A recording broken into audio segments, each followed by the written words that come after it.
अस्सलाम वालेकुम। मैं हूं शाहिद पाकिस्तानी और आप सुन रहे हैं मेरा YouTube channel Shahid Pakistani TV. सामीन, एक बार फिर आपकी खिदमत में हाज़िर हैं।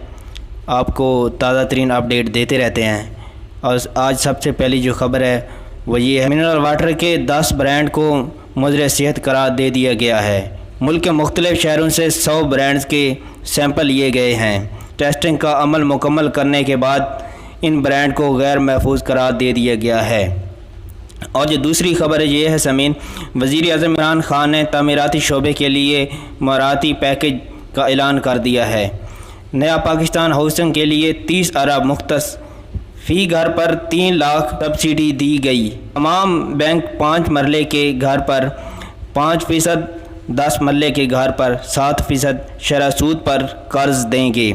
आसान शराइत पर तामीराती शोबे में सरमायाकारी के लिए 31 दिसंबर तक वक्त है। इमरान खान ने आज प्रेस कॉन्फ्रेंस करते हुए कहा है कि तामीराती सनत के लिए कमेटी बना दी है। और समीर, जो तीसरी खबर है वो ये है, पंजाब हुकूमत के ईद उल अज़हा पर 3 छुट्टियां देने का फ़ैसला कर लिया है। कोरोना फैलाव के खदशात के इजाफी तातीलात नहीं दी जाएंगी।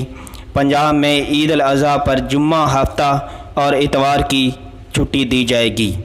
और जो चौथी खबर है वो ये है सामीन, जहांगीर तरीन ने नवाज शरीफ के साथ मुलाकात की अफवाहों पर खामोशी तोड़ दी है। जहांगीर तरीन ने कहा, मेरा नवाज शरीफ से कोई राब्ता नहीं। शरीफ ख़ानदान के ख़िलाफ़ इमरान खान के साथ मिलकर जद्दोजहद की है। मैं ऐसी हरकत का तस्वर भी नहीं कर सकता। राना सनाउल्लाह ने कहा है कि जहांगीर तरीन और नवाज शरीफ के दरमियान मुलाकात बराह रास्त नहीं हुई, अलबत्ता कुछ लोगों के वसातत से दोनों में राब्ता ज़रूर हुआ है। समीन, ये आज की ताज़ा तरीन खबरें थी जो मैंने आपको दी, और आपसे गुजारिश है कि मेरा YouTube channel Shahid Pakistani TV subscribe कीजिएगा और बेल आइकॉन भी प्रेस ज़रूर कीजिएगा।